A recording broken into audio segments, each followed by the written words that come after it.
Today we're gonna take this space and transform it into this outdoor shower.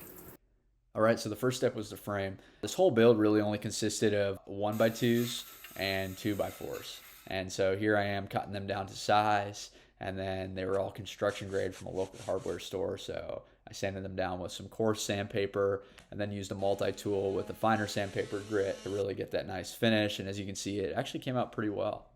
Then I got a mini wax polyurethane stain blend that really made a lot of the character in the wood pop out, but it'll also waterproof the wood, which is important because this will probably get wet given it's a shower. The staining didn't take too long, and then I let it dry overnight. The next morning I came back and it was time to put the frame together. I then measured out and mounted the first and last piece to make sure the whole frame stayed square. And then I wanted the right spacing between each panel to give that slatted look, and it turns out these bit holders are the perfect size. I then glued everything on the top using the spacers to make sure that they were the right distance apart, and then I used these cinder blocks to weigh down to help the glue dry and keep everything even. The next morning the glue had dried, so I flipped it over, and then I used this countersink to pre-drill some holes in each of the 2x4s.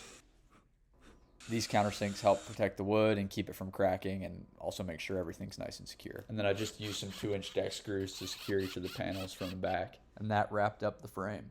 Come back tomorrow when I install the shower. I'll see y'all then.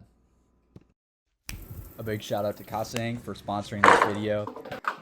Comment shower down below and I'll send you a link to this exact shower system.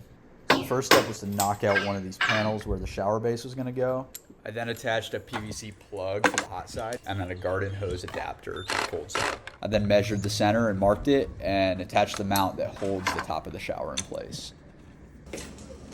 Next, I took the piece that I had removed and cut it to size and reframed it on both sides to hold that shower base in place. Once it was secure, I then attached the handhold shower head with the hose and then the rainfall shower head as well, taping and sealing both of those connections.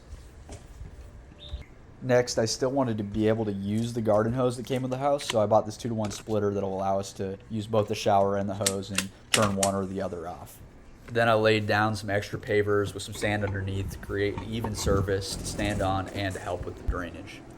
I had a little trouble with this brass garden hose adapter leaking, so I really taped it up good. I think it was just getting used to the pressure, but let's test it out and see how it works. If you're looking for a system for your outdoor shower build, I highly recommend this one from Casainc. It gives you that whole rainfall feel with also having a handheld fixture that you can grab and use to wash off your board. Just perfect for a beach location. Hope you all enjoyed and stay tuned. We got more builds coming soon.